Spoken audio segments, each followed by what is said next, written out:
In the age of social media, young people feel commodified. We've been compressed into two-dimensional versions of ourselves to be judged by the entire world.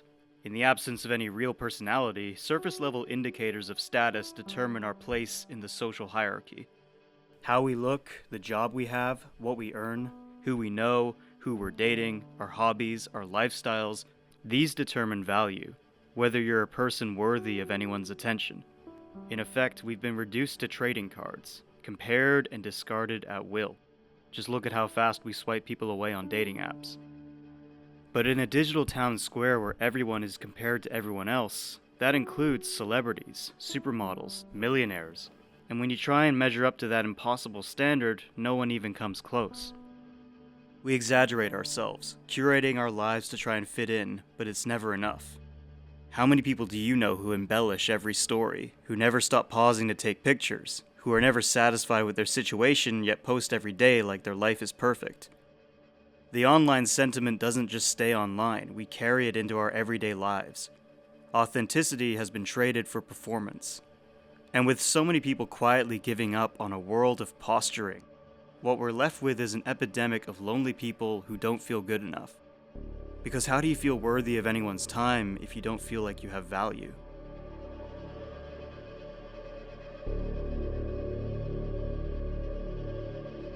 Benjamin is a socially isolated 30-year-old man desperate to reinvent himself.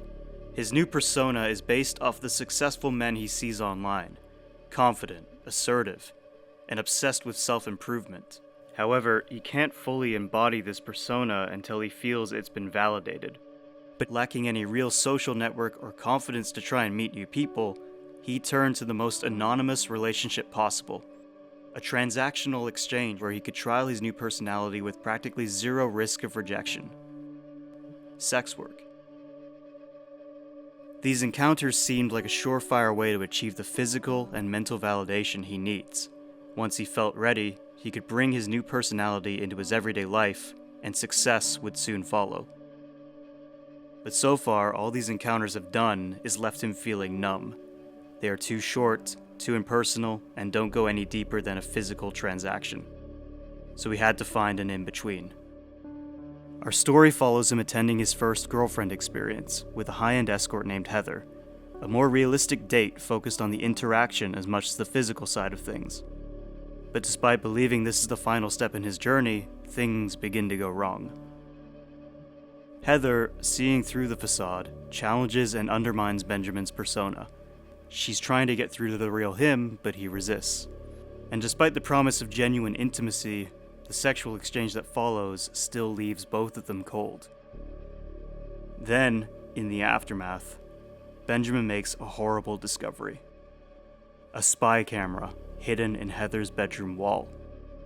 The anonymity shatters. Benjamin has been exposed.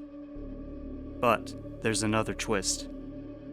Heather doesn't know about the camera either. And once Benjamin realizes who the real culprit is, he's left with a choice.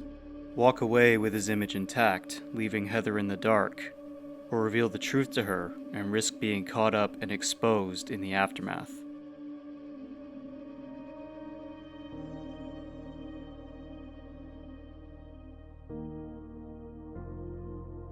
This film shows a man obsessed with how he's perceived by the world, emulating the behaviors and signals that he thinks will lead to higher status, only to find they ring hollow.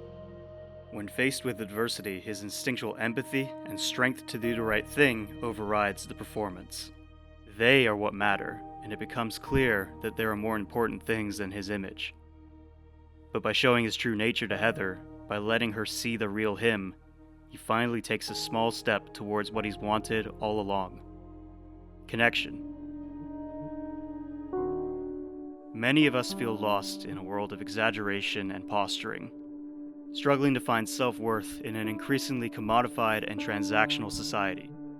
I want this film to show that, in reality, value isn't derived from how you measure up, it's how you show up. The right people will see you for who you really are. And sometimes, all a person needs to hear is, "You are enough."